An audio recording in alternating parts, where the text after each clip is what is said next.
Was that? They are great, aren't they? And there's my bird. It's a bird. That's a bird.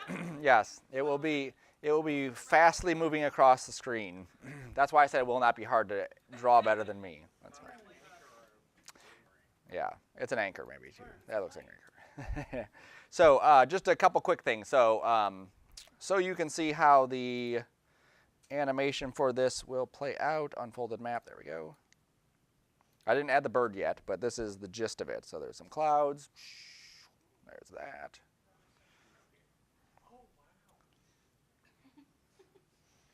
And then our map will unfold. Let me turn motion blur off just so this goes a little quicker. That's what I think, exactly. It's covering all of the mistakes.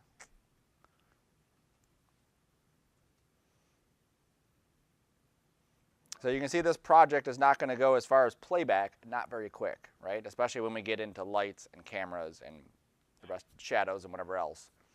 Okay, so I'm going to actually take this down to half. That'll go quicker. Hopefully it'll go quicker. There we go. And I'll turn the light off just so we don't see that hard light shining on it.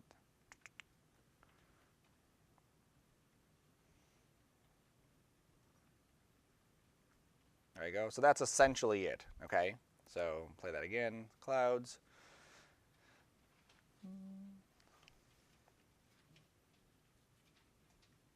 I don't know why the clouds are still on there. Those definitely should have been gone like a bit ago.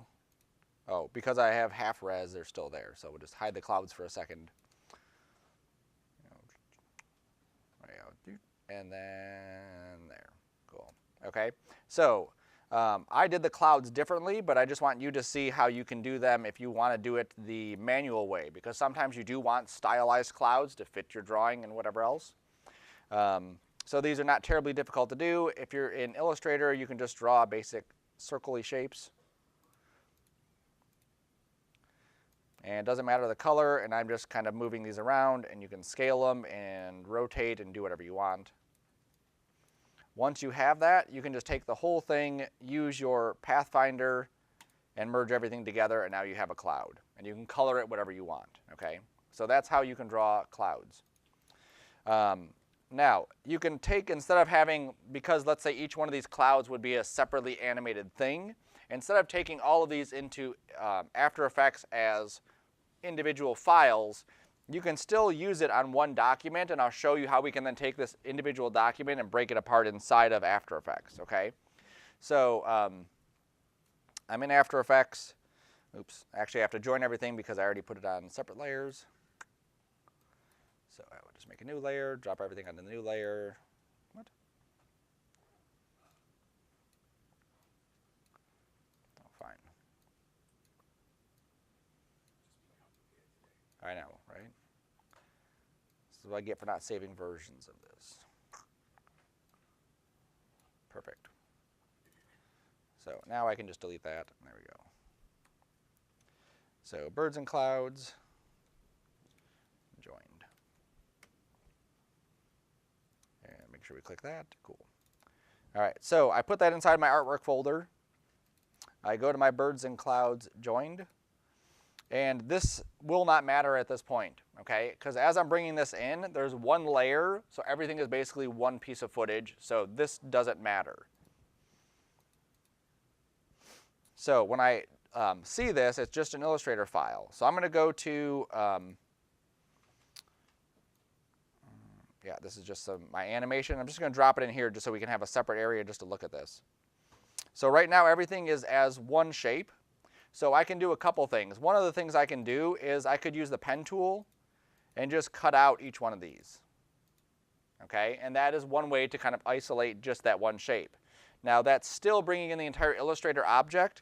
So if I were to go through and move this layer, I'm moving basically the entire thing around with a mask on there. So that could cause some issues like down the line. Okay. I can also right click on the Illustrator file and I can say create shapes from vector layer. And what this does is it actually takes all of those shapes and actually makes a shape layer. So just like we would have drawn in our own, it creates these things right here. So inside of the contents are groups. each one of these groups is a different cloud. So I can grab this and I can cut it, click on nothing, and then paste it. Nope. Maybe I have to make a new shape layer first, and then paste it. Yep, that's it. And then now I will have that cloud on its own shape layer. So again, that's another way you could do that. You could also go through and just duplicate this layer and then just delete out the stuff you don't want from the other ones. Okay, so that's another possibility of how you can get that in there if for some reason you can't have access to the Illustrator file to actually put it on separate layers.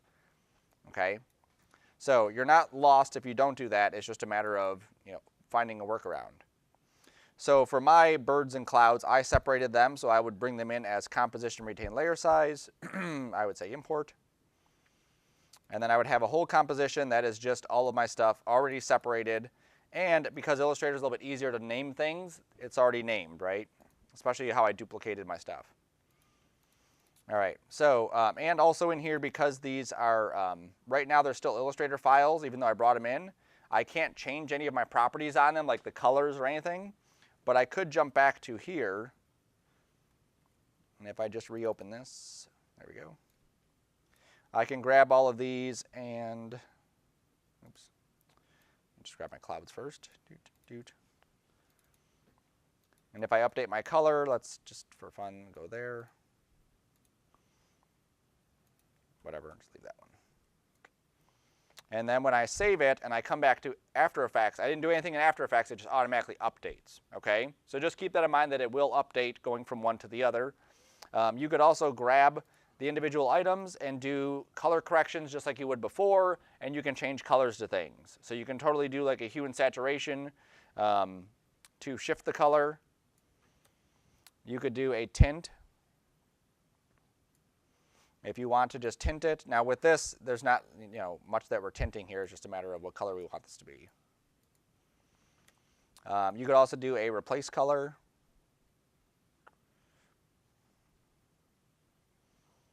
Or change color, sorry, change color. Color to change, we want this one, and then we can play with the hue, play with the lightness. Okay, so again, lots of different ways that you can change color for those things. Okay, I don't use these clouds. If you were to use them, you would just animate them basically moving across the screen, but you'd also want to animate them on 3D layers. Oops, I don't know those yet. So I would take all my clouds that are here, and right now they're in one flat plane. I made them 3D. And then I could basically stack some back here, stack some closer to there, stack some there. This process is obviously going to be a bit more, a bit time consuming based on how many clouds you want to have and how involved you want your scene to be and everything. Okay, now we could also do this. Let me go here. I'm going to alt click on here. So we talked about doing like little expressions before. Oops.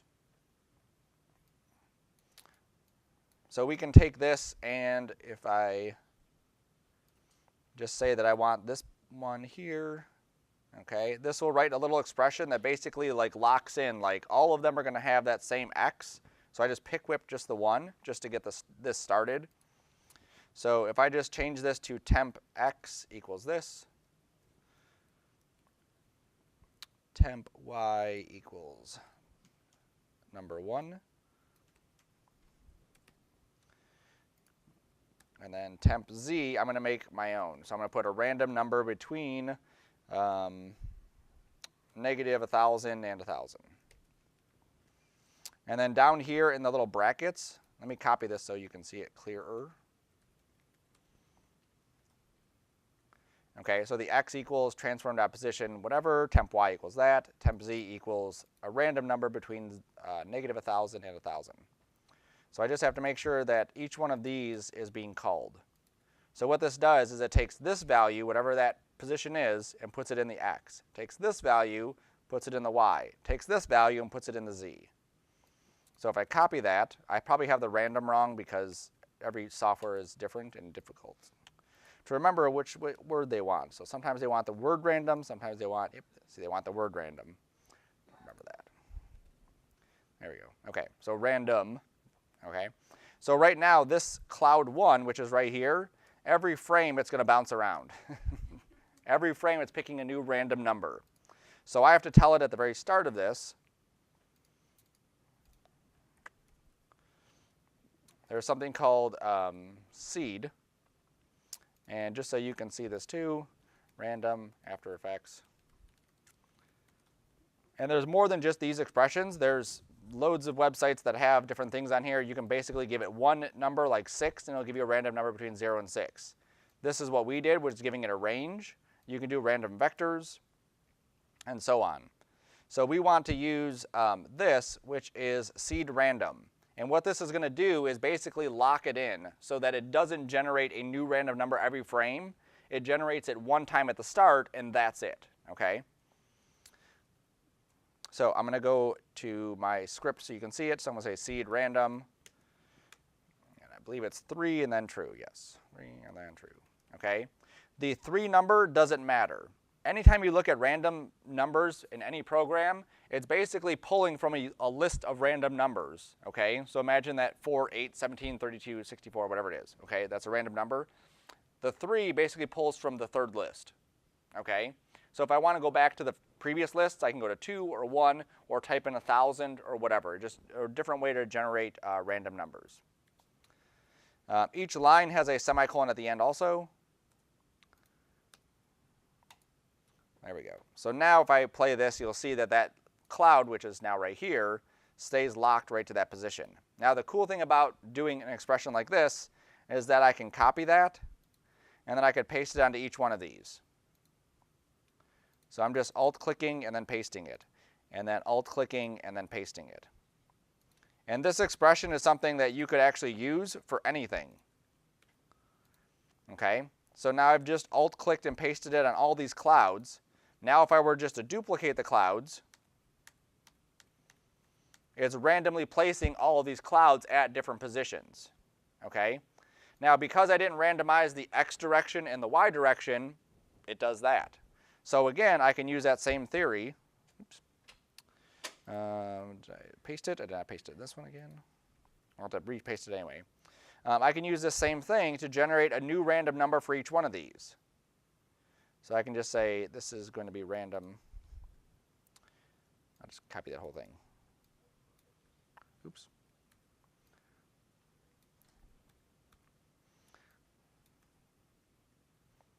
There we go.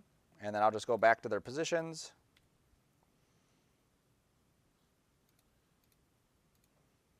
And then just paste that back in.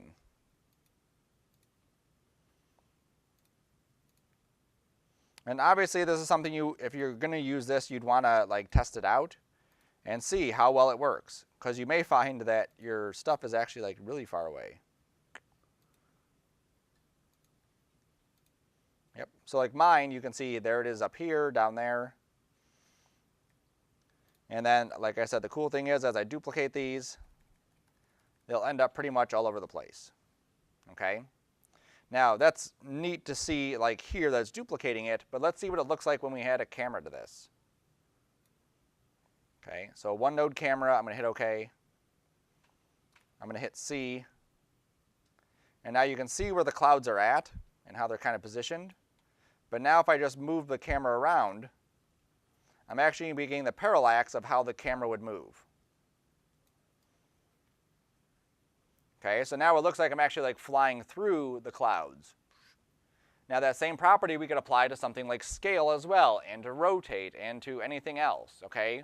Whenever you have something like this, this is just a starting point. You can apply that to scale, you can apply it to rotation, you can apply it to any feature you want to do it to. And then again, everything will be random. Okay, so that's one way you could do it, which is just the manual way of just positioning things. You could do a little expression on each one so that they randomly move around so you don't have to manually place each one. Or you can do what's called trap code particular. Now if you don't have particular at home, that's no big deal. You can download the trial version. You can use the trial at home, set it all up. When you come here, you'll render and it won't have any watermarks or anything. If you rendered it at home, it would have watermarks, okay, or if you bought it. So I'm just going to hide all these clouds because I don't need to see those. And just to be aware, I'm doing this in a separate comp right now just so you can see how it works without going into my original comp. Holy cow, did I duplicate it that many times? Apparently I did. Let me just delete all these extra duplicates. Actually, I'm just going to delete all the clouds. We just don't need any of these right now. There we go. All right. So to use particular, I need to start off with a solid. So I create a solid, I make it my comp size. Things like this are great to do in a separate comp, set it up, and then you can move it to your comp that you're going to use it in. That way I don't have to worry about all the unfolding things that are going to happen. I can just focus on just this one effect and then move that layer into where I need it to go. So I make a layer solid, any size doesn't matter, or any color doesn't matter. And then under RG trap code, there's particular. So on these, it might be just trap code, or it might be red giant, or it might be something else. If you download it, whatever. It's just called particular. So go through the list and you'll find it. Particular is basically particles. Let me hide my bird there. I don't need to see him right now. So if I hit play at the beginning of this, you'll see how I get these little particles flying out. Let me turn my camera off as well. There we go. Right? Now those could be good enough particles for some things, but there's a lot of stuff that we can do to customize what this looks like. So there's two areas typically that we need to play with. One is the emitter. How are these particles coming into existence? What's their speed? What's their direction? Where are they emitting from? And the other side of that is what do they look like? How big are they? What's their opacity? When do they die off? When are they born? All that stuff. All right. So under the emitter, I'm going to go to continuous, which is perfect. That just means continuously emit. How many particles do you want each second? So obviously, the bigger this number, the more particles that are going to come out. Okay. And After Effects is neat. If you've ever used Dynamics in any other software, typically you have to rewind it to the beginning and then hit play and then watch it happen every time. In After Effects, it updates, okay? It's important to know that because if I'm at 8 seconds and I start playing with this and I make changes, it actually, and After Effects does, it goes back to the beginning and automatically plays in the background of what it's supposed to look like. So if I make a change here and I'm all the way at 8 seconds, it's still calculating all those 8 seconds to that point, okay? So typically you want to be closer to the beginning of your timeline so it doesn't have to go so far back. I'm also going to make this full so I can see it better. Okay. Cool. So that's how many particles per second. This is the emitter type. So right now it's set to point. It's coming out of a dot and just going outward. If I set this to a sphere, then there's an actual shape it's coming out of. Not a dot where everything's like coming out of, but it's actually a shape. So everything is like not stacked on top of each other. All right. So you get this kind of more organic look to it. All right. I think the one that I set up before, I just used grid. Okay. Now initially it's going to look kind of stupid like that. But we'll see how we can adjust that. All right. So grid is fine like this. There's a position. So this is literally an XYZ position. This solid is not a 3D layer, but the effect is a 3D effect. Okay. So you don't set this to 3D. You just leave that as a 2D, and then the effect itself will be a 3D one. So I can move this again back or forward or whatever. Don't need to worry about that right now. This is the direction, so which direction do you want to go in? Uniform is fine. You could rotate the entire emitter around, so if you needed to rotate this a certain direction, you definitely could. So now instead of them emitting out towards the camera, they're emitting basically down and up. This is the velocity, so this is how fast it's going to go. Oops. So if I set that to 0 with my numlock actually on, you'll see that they just emit and they're stuck in those one positions. Okay. If I change this to 10, then they're going to emit slowly outward. If I change this to 500, then they're going to go crazy. There they go. Okay. There's also some random stuff in here, just like before, but it's just a slider. Random velocity distribution, velocity from motion. We don't need to worry about those. This is how big my grid is. So right now I basically have, because this is 3 dimensions, like a cube that it's emitting from. Okay. So if I change the size of this, it'll change the size of the cube. For what we're doing, we basically want to have a sheet of clouds that we can fly through and then they're gone, right? So that way we can just like get through the effect. So I'm going to change this, I'm going to change this to XYZ individual. That way I have 3 separate areas to control. And my Y direction, I'm going to shrink down. So I'm going to make this pretty narrow here. And I'm also going to take my velocity down to, let's say, 5, just so I can see this better. Okay. So now I'm not really seeing anything happen. The way that it's rotated is off. So if I rotate this, let's say in the X direction. Nope, that's not it. Let's go in the Y direction.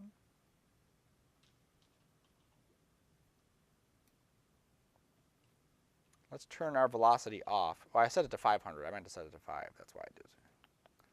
All right. So I basically wanted to just go straight up is what I'm after. Like that. That's good. Okay. So there's no rotation on this. I didn't actually need to rotate it. Okay, let's go ahead and save. I'm going to add a little bit more velocity to it just so they go a little bit further out. I'm going to take my rotation a little bit just so you can see this, what it looks like on an angle. Nope.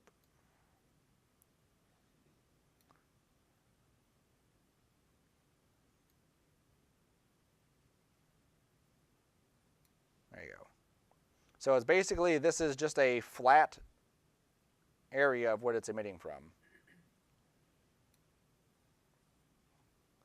So I need to have more, I think, in the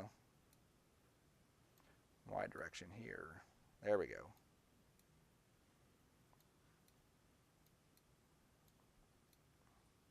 All right, so the Z doesn't look like it's doing anything, which is fine. I can just turn that off. All right, so that looks good there. So now I can reset these back to 0. All right, and I just want it to look like it's coming from the ground. I'm rotating on an angle just so I can see what it looks like here. Eventually, I'm making this plane, this like cloud bank that we're going to fly through. So I want to see what the bank looks like just on a bit of an angle. So that's 64. Make the velocity a bit more. That's too much. This is like really sensitive. 100. That looks good. Okay. There we go. Now you'll see like something about here is where I basically want to start off. So I'll show eventually how we can start that off sooner so it does that. Here's my grid emitter. Because we chose the grid up here, this is how many particles are in X, how many are in Y, and how many are in Z. So that's why when I changed my Z number, nothing was updating because there's only one particle in Z. If I change this to, let's say, 4, I would get more particles going in the Z direction. But I don't need any, so I just hit 1. Periodic burst, no, that's fine. That's fine. Okay, so that's particles good enough. Now I need to go to the particles, what they look like, and change that. So starting at the top, this is the life, how long the particles are going to live per second. Now if you saw mine and you looked at the time, it's literally like 1 second we're flying through these things. So I'm going to set this to 2 seconds and just leave it at that. And what that means is as my animation plays, you'll see the particles eventually just disappear after 2 seconds. Okay, so they're born, they live for two seconds, and they just pass on. We can randomize that a bit. I'm actually going to go to 1.5 there, I think. Oops, wrong button. And then I'm going to randomize this to, 50%. Okay, now there's spheres, that's what their original shape is. They look more like points. But I'm going to change this to cloudlets. And then what these would look like are basically like little clouds. We can't see them, so I'm going to take the size up. That's too much, way too much. I'm going to take my particles per second down, so let's take this to 50. There we go, now we can see it better, now it'll play back quicker. And now I can take the size up, and it doesn't go crazy. There we go. So now you can see how that looks more like clouds than obviously it did a second ago. You can also play with the feather. So if I take the feather off, I'll basically get something that looks like what I created inside of After Effects. Okay, a very blobby looking cloud. I could then play with this to create softer looking clouds. It pretty much just goes up to 100, but you could add blurs or whatever else on top of this. You can also randomize the size of them so that they're all not the same size. So now you have some small ones, you have some big ones. I'm going to do a couple things. One, I don't want them to do this, which is just pop into existence. Okay, that looks weird. I want them to actually be nothing there, and then they kind of like are visible.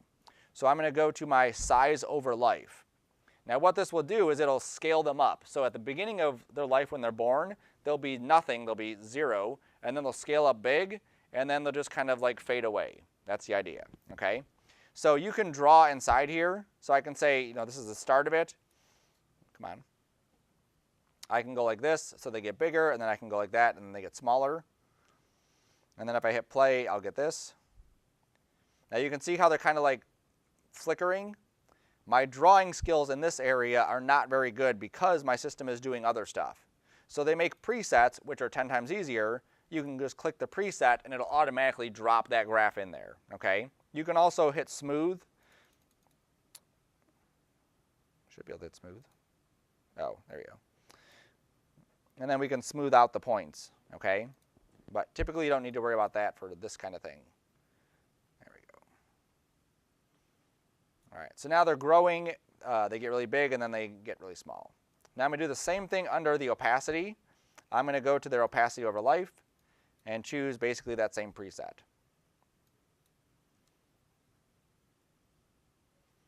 Okay, so now as they're small, they're going to be no opacity. As they get bigger, they'll be more opaque, and then as they shrink down, they'll be back to 0.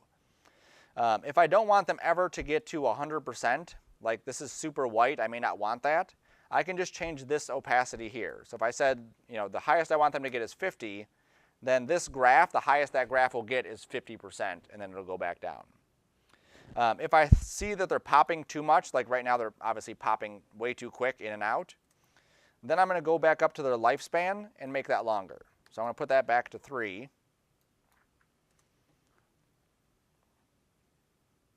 And then we get this. Okay, maybe even a little bit longer. Let's go maybe 8.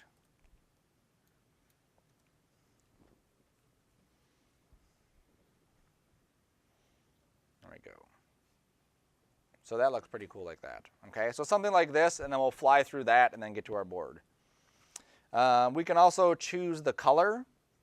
So at the start of our particle's life, it can choose a color. So whatever color we choose here, there it is, okay? Or we can do something random, so if we wanted that, or we can do something from a light, which we're not going to worry about now, or we can do something over the life of the particles, okay? So just like before, we have a particle's life. So when the particles are first born, they're getting this color. When the particles are dying, they're getting that color. So very morbid, right?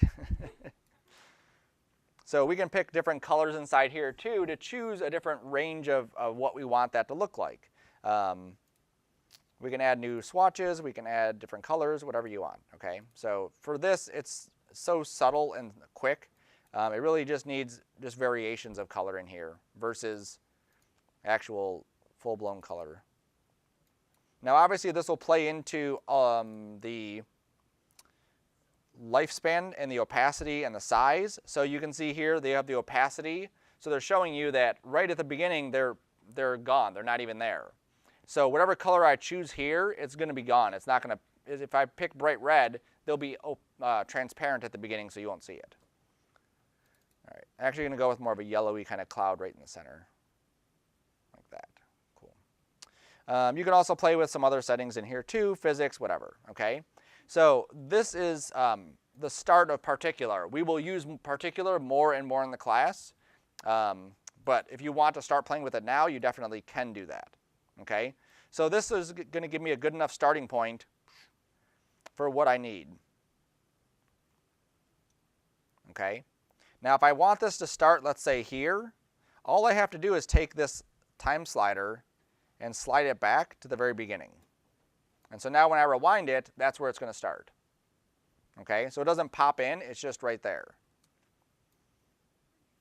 Someone have a question? No? I thought someone had a question. I think I may also change my particles per second to maybe 100, and then may also change my velocity to 20, and change my particles in the X and the Y direction. So this is the grid units, 5 and 5. So if I change this to 20 here and 20 there, I'll get more of a blanket, okay? Now typically you want to work as small as possible first. I never want to go 20 and 20 at the very start of this, because in every iteration, every change I do is going to take longer and longer to update. All right, so that looks like a good bank of clouds right there. I rotated it. I'll adjust the rotation once I get into the other file, okay? So I'm happy with the way the clouds look, so I'm going to cut this out of here. So I cut the entire effect, and I'm going to go to my original, or my pirate map unfolded, okay? And all I'm going to do is just paste that inside this layer.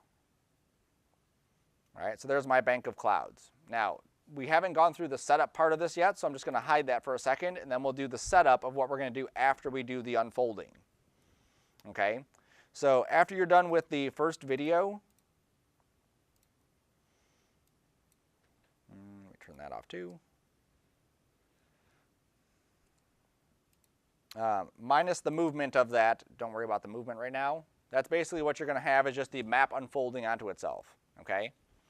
So the next step in that is I created a map controller, which is basically, not basically, it is just a null object right here. And I take that null object and I make sure that the first 4 items, the main 4 that aren't parented to anything, they get parented to the map controller. That way I have one item. If I need to move the map, I can move all the pieces with just that item. If I need to rotate the map, I can grab that null and rotate that null, and it'll rotate the entire thing. So that'll make your process for animating the map obviously a lot easier, because you can really control where this is at. And if you look at it, you can see all the, it's now unfolding like in 3D. All right. So my animation for the map itself is I just have it move towards the camera. That's all I'm doing. So I just animated a position point where the null is basically where it is at the start of it. And then I go to the very end of where I want the map to be unfolded, and I basically just moved it ahead or back 235 things, okay? This number can be whatever. I wanted some movement on the map so it looked like it was kind of coming towards the camera and then going down. If I leave it at 0, it's just very boring. We don't get a huge 3D effect on it. Let me delete this keyframe, okay? So without any 3D or any movement on that, the 3D kind of loses the effect.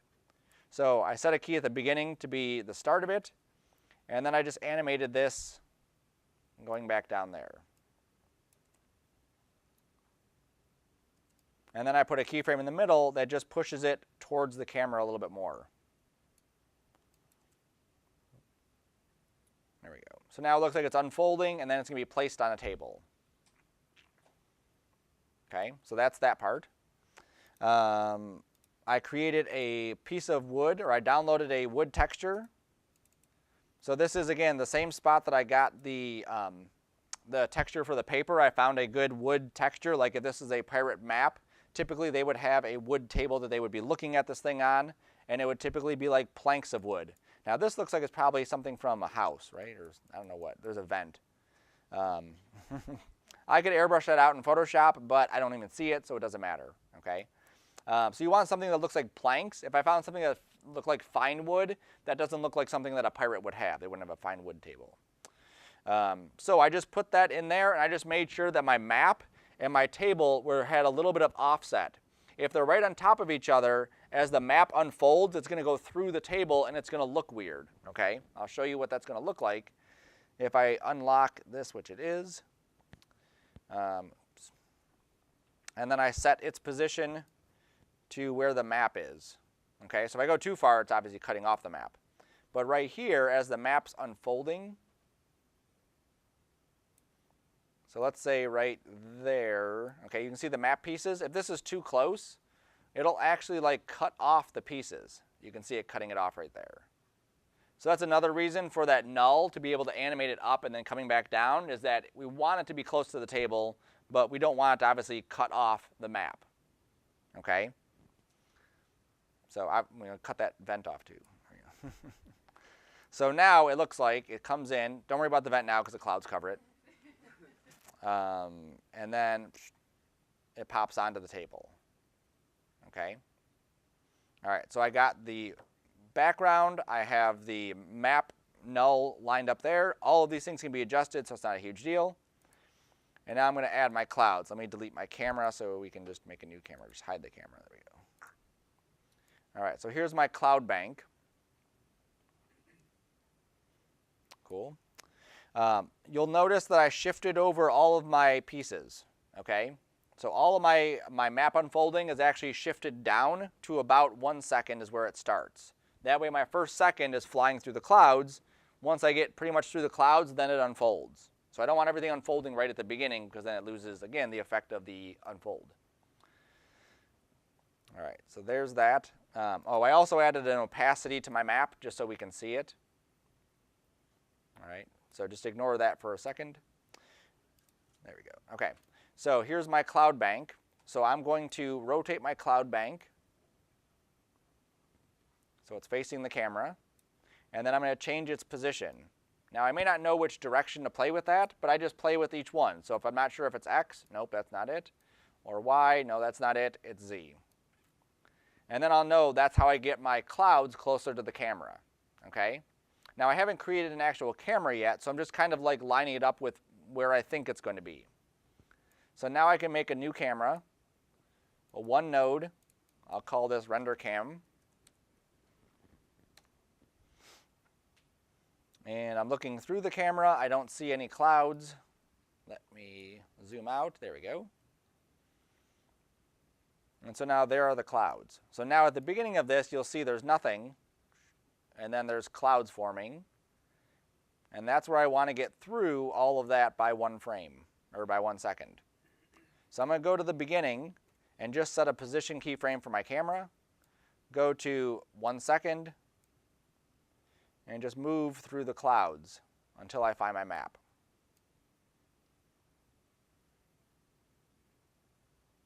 Okay, so that's all we're doing with those clouds is just getting through there.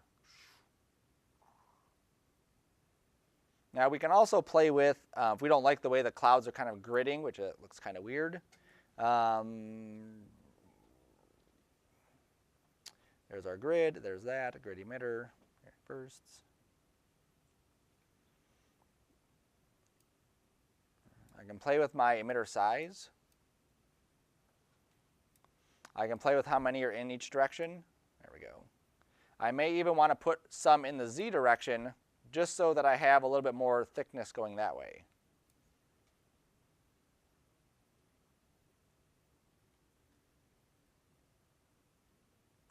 And then there's our map. I don't think I want to have that many though. Pull this back. Okay, and I can also play with how many particles per second there are. So instead of 100, maybe I go 50. Okay, don't worry about trying to lock in a specific number. You can always play with it later. The other thing I can do if I'm not really satisfied with this grid look is if I just go back to where those clouds or the particulars rotated, and I just play with that rotation a little bit, you can basically find a good rotation that it won't look like a grid. I probably need to scale that up a little bit this way. Nope, the other way.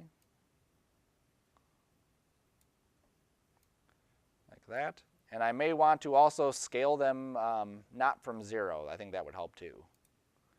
So instead of them starting off at 0, let me see if there's a preset here where I can just say they're going to start off big and then get smaller. Okay, that way they're still fading in as far as the opacity, but then they're shrinking. So now I'm going to take their size down to, let's say, 20.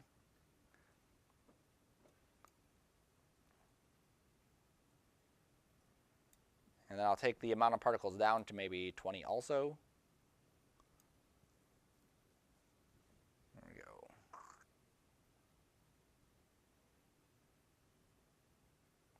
All right, so that looks pretty good. Again, you can tweak it after if you need to. Cool. All right, so particles are good. I did not want to start with the wood texture already on. So that's why I animate the wood texture kind of fading in. Because otherwise, if I didn't, then at the very start of this would be that table, and that looks weird. Okay, so I just animated the opacity. When the clouds are basically like the camera is through the clouds, I animated the opacity coming on so that now it looks like it's been there the whole time. And then, you know, this, I don't know why that's still there. I thought I scaled that. Apparently not. Let's go a little bit bigger. There we go.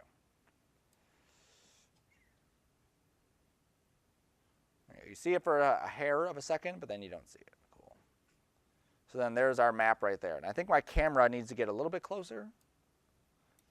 So let's just squeeze that in a little bit more. Nope, still a little bit more.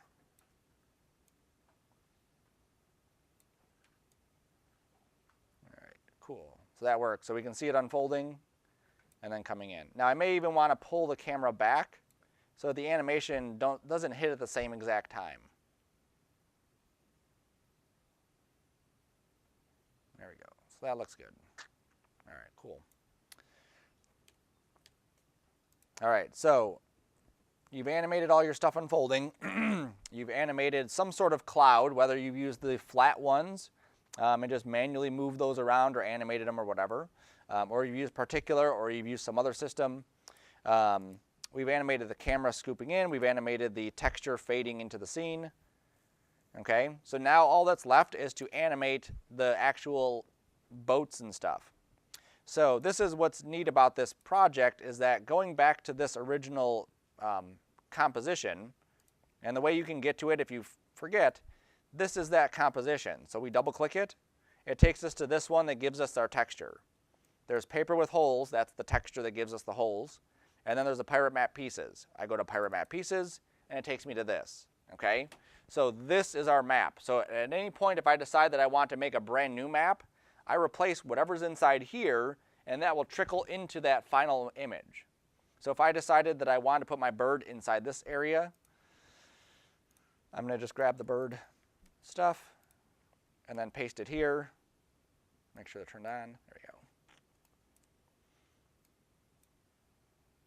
All right, so there's the bird, and then I go back to my unfolded map, and there's the bird. Okay, so at any point you can come back to this whole assignment and change the entire map, and that same unfolding will happen. Everything else will happen. It's just the artwork on it will be different artwork. Okay. Now, if I wanted to have this bird actually animate, I'm going to make all of these 3D, and I'm just going to do a little trick with the 3D stuff. Okay, I'm going to get to the map stuff in a second. But I'm going to move the pivot point for the wings. Stop doing that. Let's put this full. Let's make sure this is off. Yes, there we go. So I'm going to put the pivot for each one of these wings right where they should be pivoting from. Make sure the body is on top of that.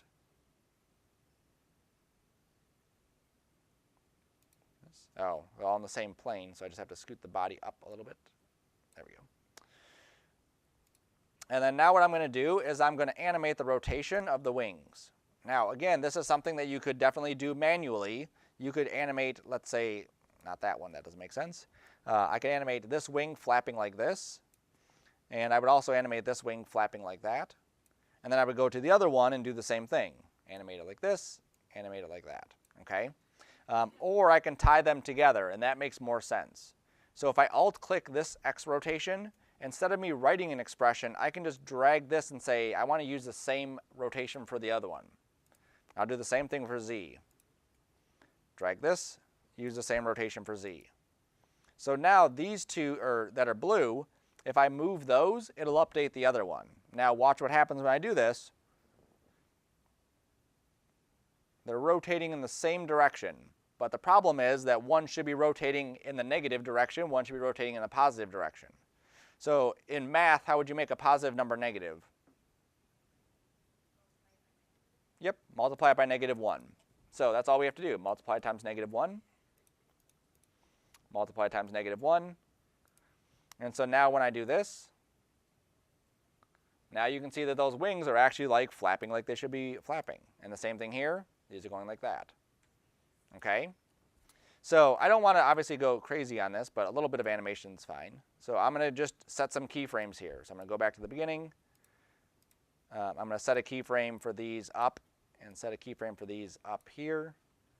Go up like 10 frames, I think. And then I'm just going to make these two numbers the opposite. So -24 and -16. Right? So that gives me one flap like that. All right? Now, in order for me to animate this, I could just copy these keyframes. Again, you can do things manually if you like doing things the hard way. So I copy that, and then I go up, and then I paste, paste, paste. Okay, and this would definitely work. Now, if I don't like the timing on this, I have to wipe out all those keyframes and do the keyframes all over again. Again, that's something that definitely can do. It's just a lot of work that I don't like to do. So I'm going to write a little expression here, and this one is going to be, I'm going to jump back to this. It never helps, or never hurts, never helps. It never hurts to double check your stuff. So After Effects has one called loop out. There's more than one option for loop out. This is the one we want, loop out ping pong. Basically, go to that value and then come back, and then go to the value and come back. That's what I want to do. So I'm going to just alt-click there and then type in loop out, parenthesis, I think there's a, quotation marks, ping pong, all lowercase. Okay, and I end my parentheses, quotation marks and my parentheses, and then I can just copy this expression and paste it there. Again, this is one that you can keep in your bag for all the times you may find something that you want to do over and over and over again. If you did a walk cycle is exactly that. It's the same motion over and over and over again. If you animated a clock and you wanted that arm to keep going back and forth, the same thing, right? So now that this is all set up, I'm just going to take the two wings and parent them to the bird body. And then I can take the bird's body and then just animate this going across my scene. So I'm just going to start at the top here. Oops, I'm going to rewind it to the very beginning. I'm going to go up to, let's say, 5 seconds. And I'll just animate the bird.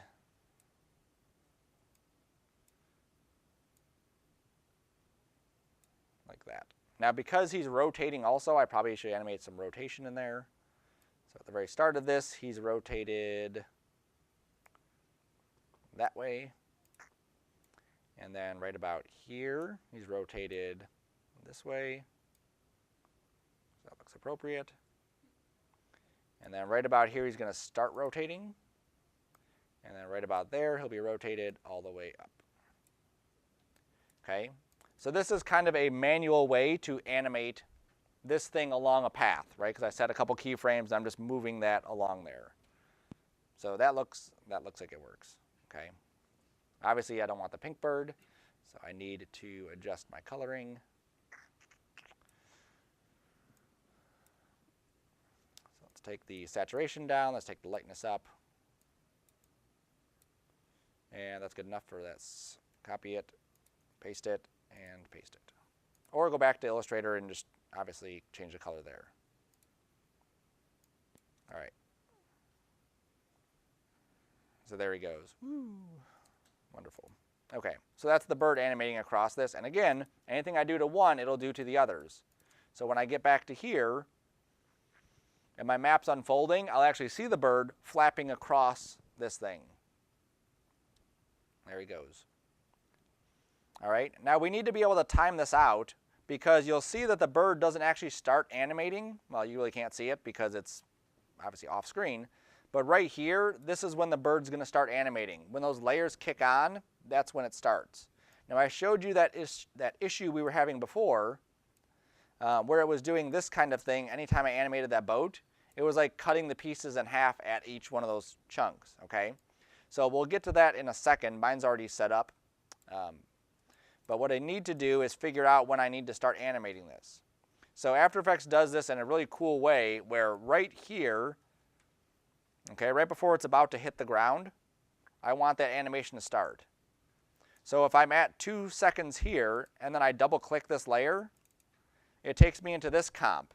And you'll see that this comp, it's not at 2 seconds anymore, it's like at 1 second and 2 frames. And if I double click this comp, it takes me to, again, 1 second and 2 frames because it's showing you this is where that time is in that composition, okay? Which is awesome because now I know this is where my animation is going to start. Way before this, nothing should be happening. I don't want any animation except for the bird at this point. So now I'm going to animate some of my stuff moving along. So if I animate my path, there it is.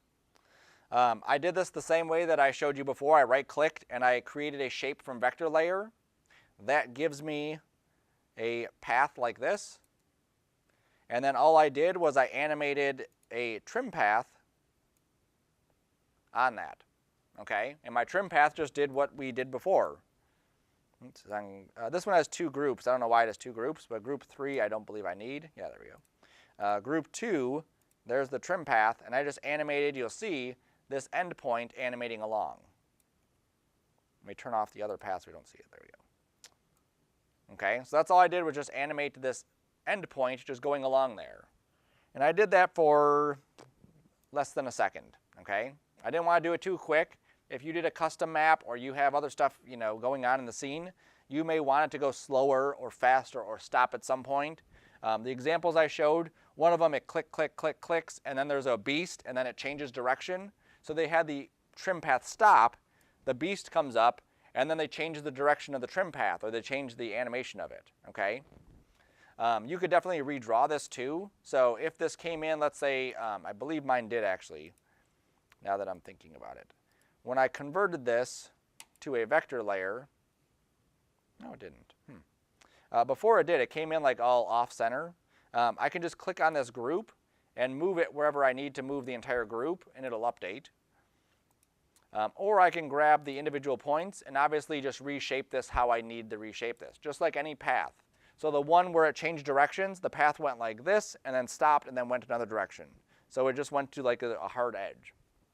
Again, it's just whatever that path looks like, just break it down to the individual pieces, right? All right, so now we get to the X that's there. For my X, it's a separate shape. So I animated just the scale. Oops, that's the map icon. There it is. And I did this in a very similar way that we did our other stuff. I started off at 0, I went up to 100, and then I went in the middle and just scaled it up even further. And that way I get this little like bounce. Okay, so you can see how it like pops up and then comes back down. You'll also notice that it's not animated exactly on when this hits. The X actually starts animating right before it hits so that it feels like they're there. If I move these down, you'll feel like a delay. Like it hits, there's like a hair of a delay, and then it does that. If I have that overlap, it feels a little bit more appropriate. Now again, you're not going to know exactly where that sweet spot is, so you just move the keyframes. Just grab them all. Maybe this is too soon, probably.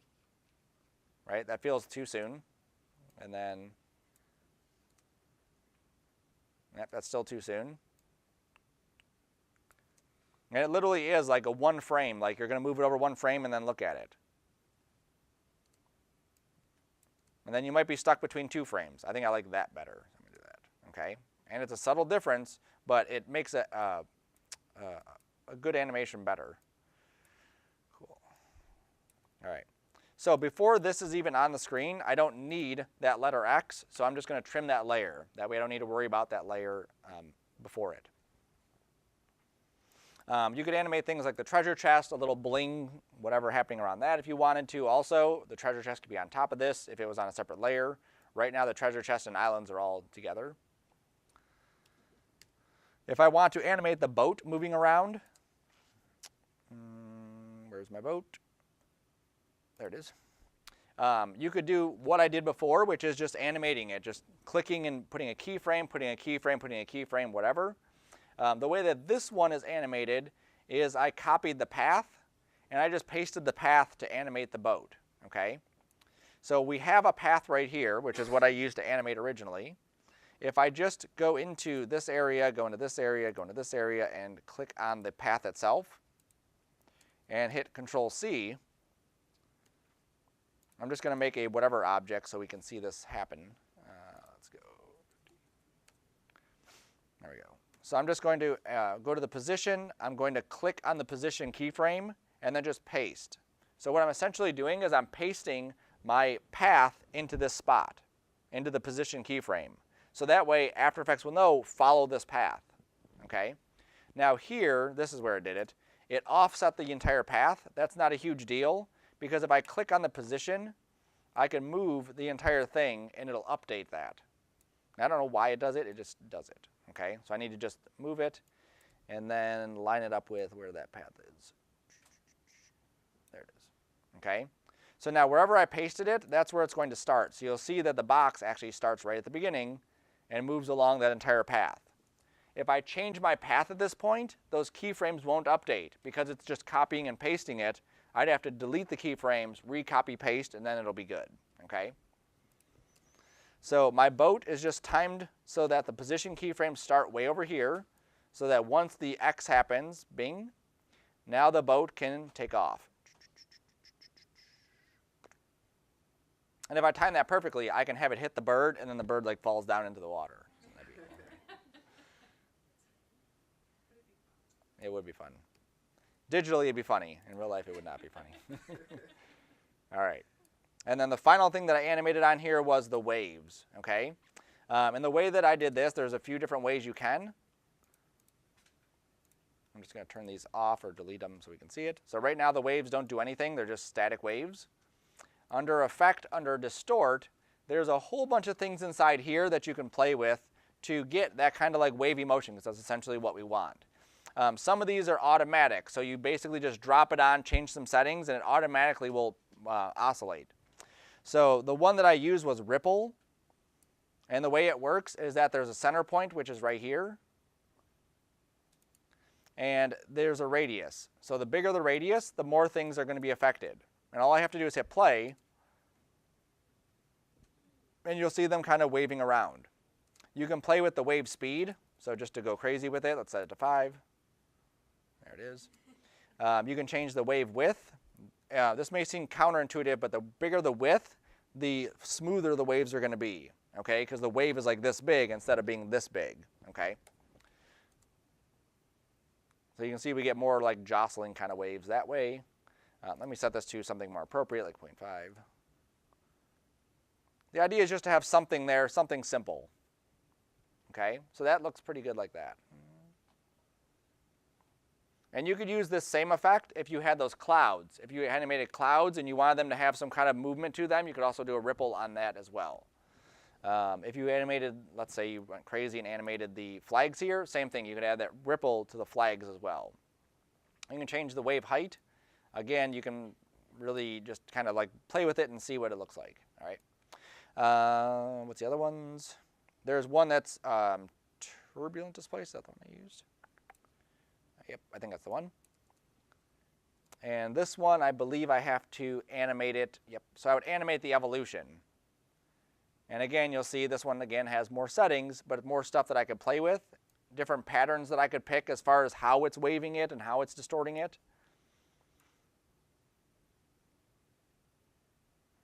Okay, so Ripple seemed like the best one for what I was using, so I would just use Ripple. And I even broke mine into 2 ripples because I didn't like some of the effects that I was getting, some of the artifacts. It was doing like some really weird stretching out. So I basically have one ripple that's centered over here, and then I have another ripple there that's centered in this area. And so they're both basically just working together, rippling the waves. Now, if you wanted even further animation on these, let's say I animated the boat hitting the bird falls down, he hits the water, and I want to animate a splash. We did our little bubble thing right before that did that, so you could do that for a splash, but you could also do a frame-by-frame animation of like water pellets, or you can just animate some water moving around, right? So there's lots of things you can do. You can give the water a texture as well. So if I generated a 4-color gradient, nice. And then we pick some different colors, obviously, so it doesn't look horrible. Yeah. Well, this is back before, before global warming and all that. So. There you go. All right, so let's just say we're using that, and then I could just choose one of these other modes here, not that one. Screen. There we go. So now we have some differences in the water that we could also play with. There we go, darkening it. We could also add noise to the water if we wanted to add some noise to the water. It's under generate. Nope, it's under noise. Oops. I went to the wrong one. I want to go to noise and then add noise. There we go. And then alone that's ugly, but then if you blur it, it's better. There you go. So now we have some kind of texture on top of that. Now again, all of this is on top of the already existing textures and stuff we have. So you really want to be aware of what it looks like at the end result and not so much at the beginning or at the, trying to get the final stage here, try to get the final stage there because that is our final stage. Sweet. All right, so that's it, okay? The last step in this is just making sure that the animation plays correctly from piece to piece to piece, right? So you'll notice, or maybe you won't notice until I show you, that my layers stop here, but then there's this like other area on the side, okay? So imagine that we have an animation. You don't have to imagine, I'll just show it. So let me make a solid. And I'm going to animate it right here in the middle. So I'm going to set a position keyframe, and then I'll just move it over. There we go. All right, so there's my animation. So if I grab this layer and I move it, where's my animation? Right there, right? So it moves the entire thing. But let's say that I still want to see this solid where it is, but I don't want to move where the animation happens. If I go to my anchor point, which is that pan behind anchor point tool, which is Y, I can move that layer, and it'll just move the layer and not move the animation. Now for something like this, we're not really seeing a huge difference because this is a solid, but that's what essentially we want to do with our movie, because we're essentially moving our movie and not moving our keyframes, okay? So I need to go back to my unfold map, and I need to, this is what it looks like before you do this, is that each one of these is like tucked into itself, okay? So this layer basically starts right here. So I need to hit Y, and then I need to move it. Now if I'm here, this is going to crop the layer. Okay, it's not going to let me drag it because of where it's at. If I go there, I can actually offset that animation so they all start, as far as animation goes, right in the same spot. But their keyframes are still way at the end. Okay, so you just use the pan behind tool and just make sure that all of these are lined up perfectly. And I do it so that's the very first layer that opens up and unfolds, that's what they're all lined up to. Okay, now if it's off just a hair like that, or like that, that matters because now those two layers are one frame off from the original one. And you can see it, maybe we can see it, we'll find out. Where are these pieces at? Right there and there? We won't see that because there's no animation really on those pieces. Let's go to something that's more popular, like right there. You can lock your layers as well so that you don't accidentally keep selecting them. There we go. All right, so there's my boat. He's right on this layer. If I go to hit Y and I pull this really far back this way, you'll see that the bird is already in the frame before he's even left.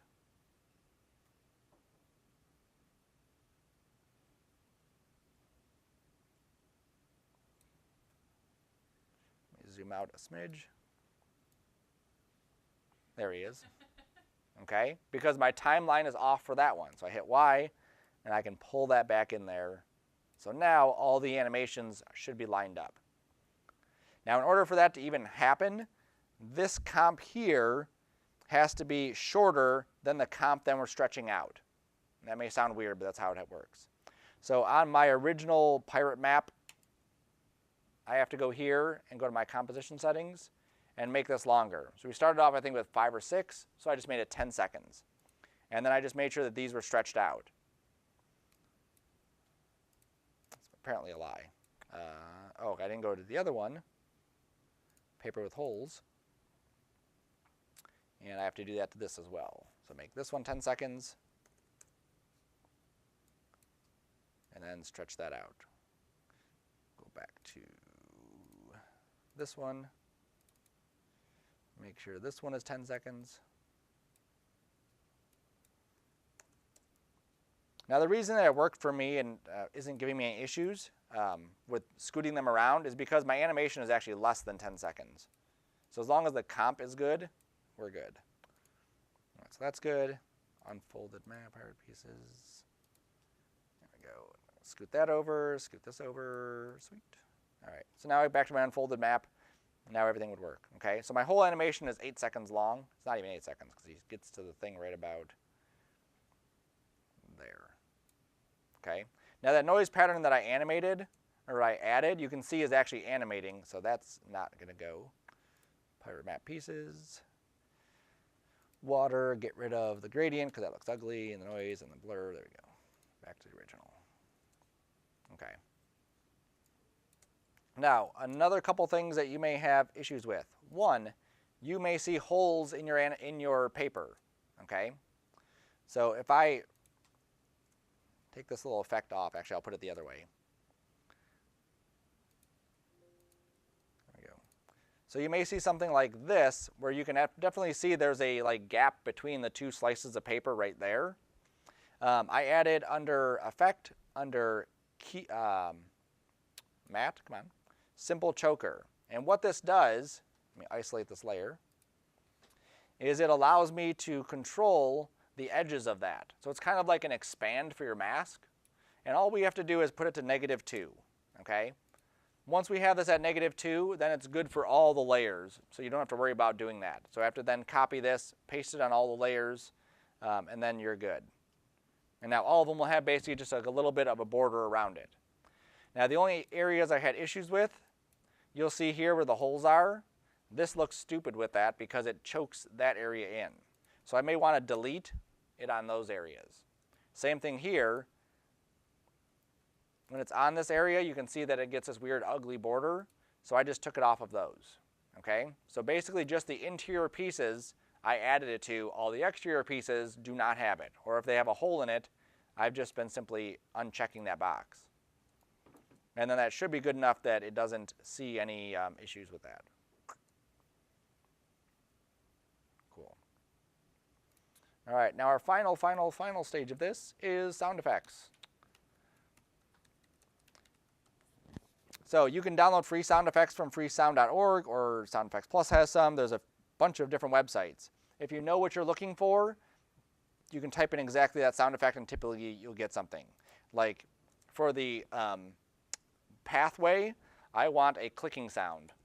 So if I type in click, Sound Bible will have clicking sounds, and I can find the perfect clicking sound for what I want. That's perfect. Goes what? Yes. Where's the download button? Oh, right here. Yep. We want the WAV file. We do not want the MP3 file. So some of these will have basically a free account you have to sign up for. You download, whatever, get it, and then you can download sounds. Other ones like Sound Bible are free. So I'm just going to put this inside of my folder, 1900, 3DUnfold, and audio. All right. And because I'm already on this site, maybe I can just search for a caw.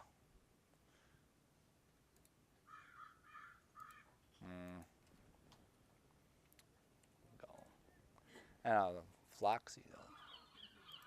There we go. That's a good one.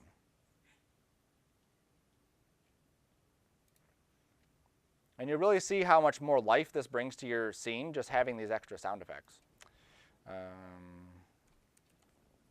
There's a ching sound effect. There we go. And then what else? The boat.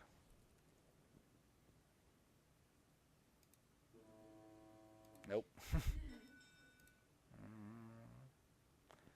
Torpedo launch.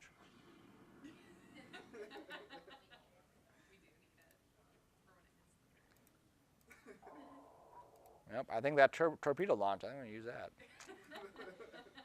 Sweet. All right. So I'm going to go into my folder. I'm going to grab all my sound effects and then paste them in there. Now, some of these you can use straight up. Just go into After Effects, cut it, and use it. Some of these you may want to tweak and modify. If you are not familiar with it, Adobe has a program called Audition where you can edit sound effects. So if you haven't played with it, it's awesome. You can not only edit sound effects, but you can actually create a composition where you have sound effects all laid out and you can move them around and whatever else and mix them together. It's pretty cool. And it's really easy. So here's the cha-ching sound. So I just drag it in, double click it. A lot of keys are the same as After Effects, so spacebar is still play. It's playing on here. I have to make sure that my audio hardware is set to output to my headphone jack. There we go. Cool. So now you can hear it. So even that I could use for the clicking.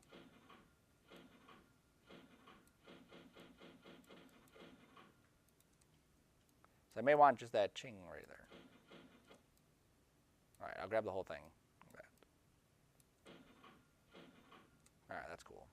So I'm just going to go to Edit Crop, just like you would in Photoshop if you want to cut something out.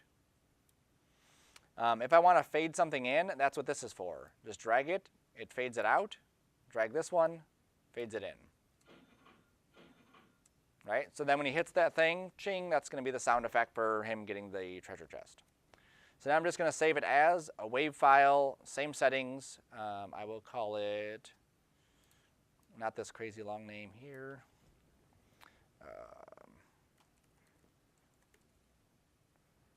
Chest. Cool. And then I just close it with Control W. Here's my ticker. You can import all of them and then play with it. So this is typically why you want to edit it, because this typewriter one, I may not want all of that in there. I just want one tick that I could like loop. Right? So I can spend a couple hours playing with which loop I want.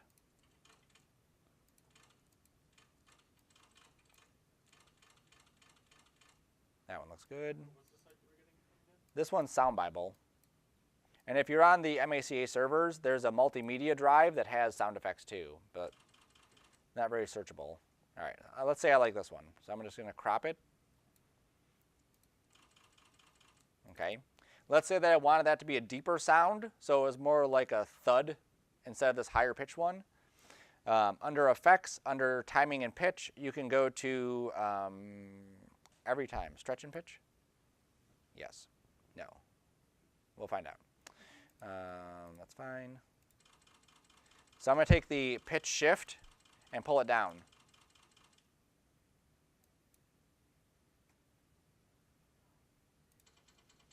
There we go. Right? So I can change what that sound effect sounds like. So I just hit apply, and I have that. So I'm going to do a little fade in, a little fade out. Cool. And then I could do a couple things. So I can loop this in After Effects. So I can tell it to loop 50 times, 100 times, whatever it is. It's the easiest way to do it. Or you can just do copying and pasting here. And if you ever copied and pasted audio, this is typically how you do it. Just copy it, go to the end, deselect everything. And that's how you could loop it over and over again. Okay, I just need one of these, so I'll just loop that in After Effects. So that'll be click. And we'll close that. And seagulls. All right, just need one of these guys.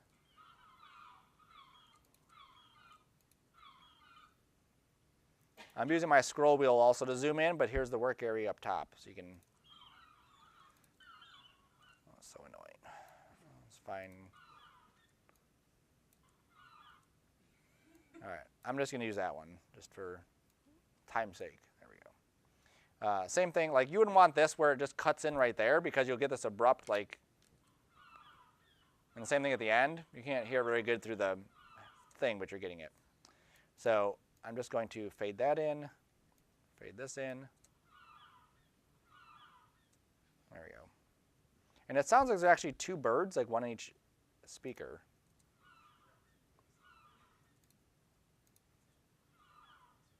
Yeah, just subtle, whatever. Seagull, perfect. Close that. Here's my torpedo.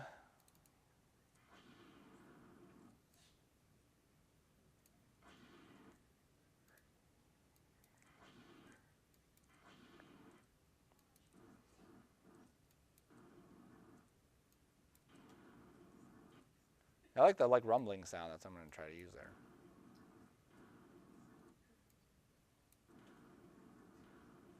And this is what's neat about this. I'm trying to create a loop. I just drag this back until I don't hear that click as much anymore. Maybe on this side.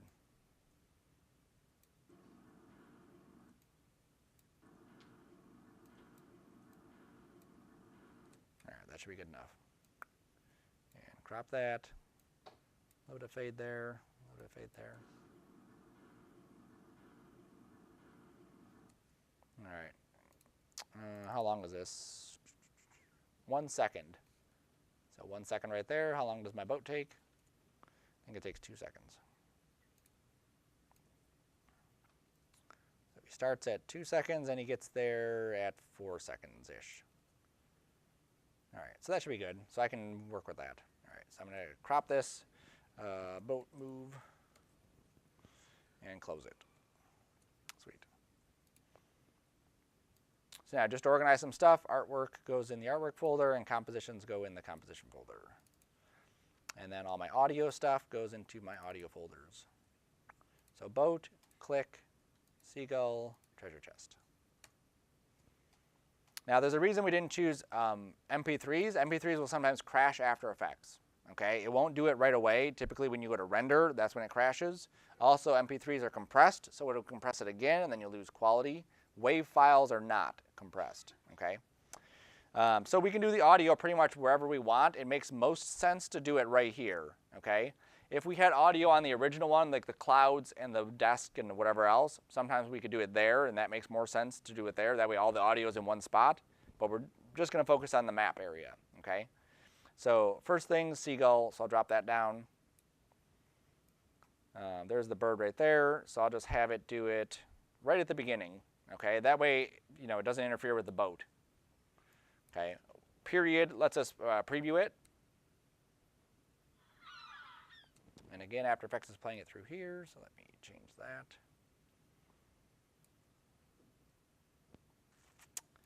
Default is headphones, yes. You may have to change that too on yours. There we go. So now I hit play. There we go. If I hit L, I can actually keyframe the animation for the audio. So I'm just going to animate the audio just kind of fading off a bit more. That's a little bit too abrupt.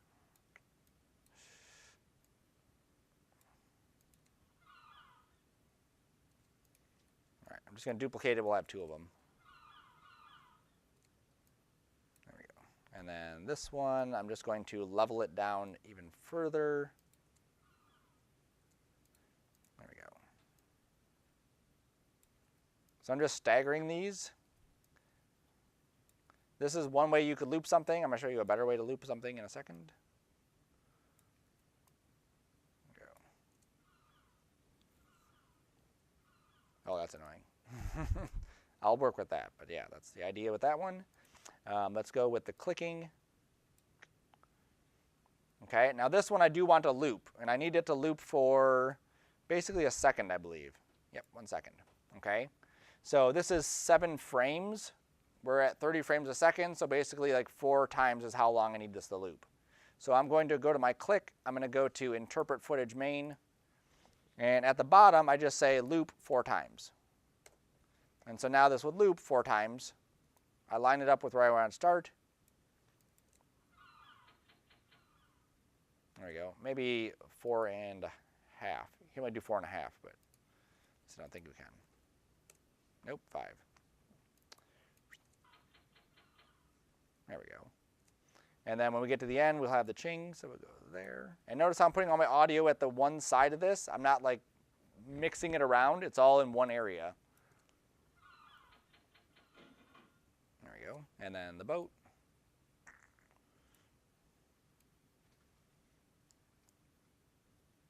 He moves about there.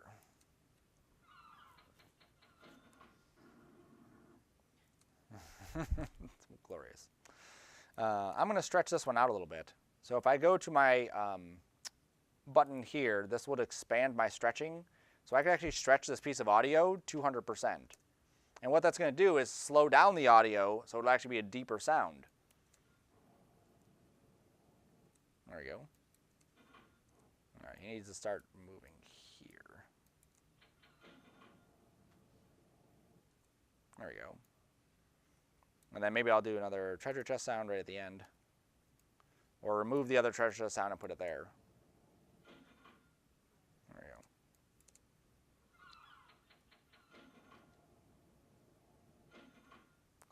So that's the start of our audio. We'll work on more ways that we can blend stuff together better. Obviously, picking them through here, yeah, limited in time. There we go. That's cool. And I like to have them kind of in a sequence where of how they're playing. All right. Even if we have some ambient audio in the background, like water or sea or whatever, that would help blend everything in so it wasn't so like cut and dry. And again, you can find stuff all over the place. Ambient. Water drops, water phone, pouring drinks, splash rock and lake, blop, a blop. Yep. Neck snap. All right. So yeah, so you can find lots of different things that you can use. And then you can drop inside there. Now when you make your final movie, make sure everything's lined up good. This is the final movie. Everything's lined up here. Perfect. Wonderful. All my audio will come in because now on each one of these, I have audio. Now this is where, when I hit play, okay, all the audio is playing for every single one of those at the same exact time. So we have to turn off all the audio except for one of them. There we go.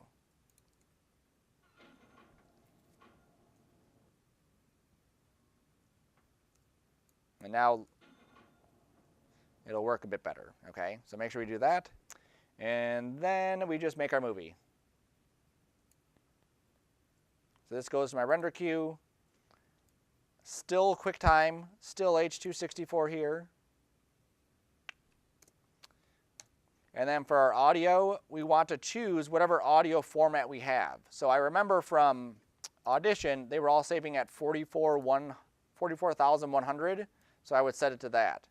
Under my format options here, I make sure this is set to AAC.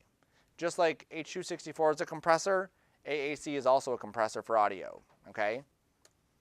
So then we hit OK. And then we give this a name into our folder, which is there. 3DUnfold, output, Sarcona, unfold. And then we go through and render that out, okay? If you're not sure what your audio stuff is set to, you can click on any piece of audio and it'll tell you right here. This is 44,100. So then you can verify it's 44,100.